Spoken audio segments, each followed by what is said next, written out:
My goodness, Nutley, what's all of this? I'm building a swimming hole, Professor. Summers are so much better when you spend them in the water. But there's a great big rock in the middle. How are you going to get rid of it? Finally, I get to share my knowledge with the Professor. Well, Professor, allow me to explain.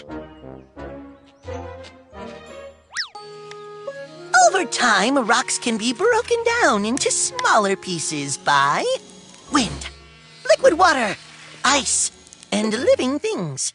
This is called weathering. Soon this rock will be weathered away, and we'll be doing the backstroke in the deep end. Impressive how quickly the student has become the teacher, don't you think? Nutley, I'm afraid that this is going to take a little longer than you're imagining. According to my estimates. Oops, this is something else.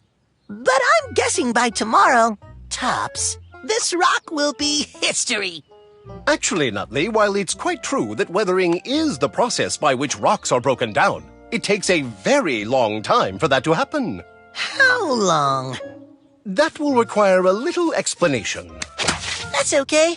We got nothing but time. This is the Grand Canyon. It's one of the deepest cuts in the Earth's surface. Are you saying that should be our new swimming hole? No, Nutley. I'm merely using it as an example of what can be created by millions and millions of years of weathering.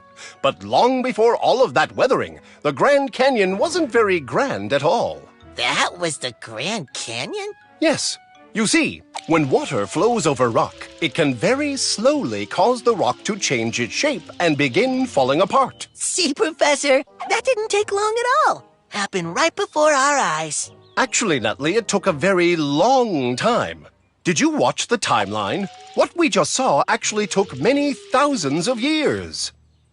I have a lot to learn, don't I? We all do, Nutley.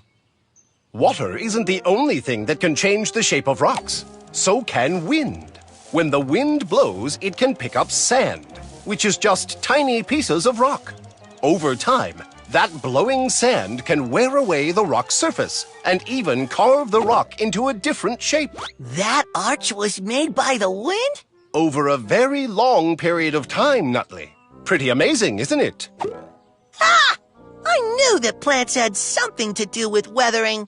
Specifically, it's the plant's roots. As they grow into the cracks in the rock, they slowly break the rock apart. Wow! Roots are strong. I really need to be nicer to plants. Let's see what can happen when water, wind, and plants all work together to break rocks apart. Mountainsides become boulders, which become smaller rocks, which become even smaller and smaller rocks, until you're left with pebbles and even tinier pieces of rocks. So you can see, Nutley, over millions of years, that's how the Grand Canyon became so grand.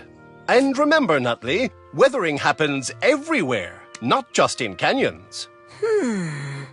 What is it, Nutley? Well, if it takes that long for weathering to work, that big old rock is going to be there for thousands of years. Well, Nutley, there is another way to solve this problem. Squirrel-a-bunga! Oh, Nutley. Thank you for watching my video. Don't forget to subscribe.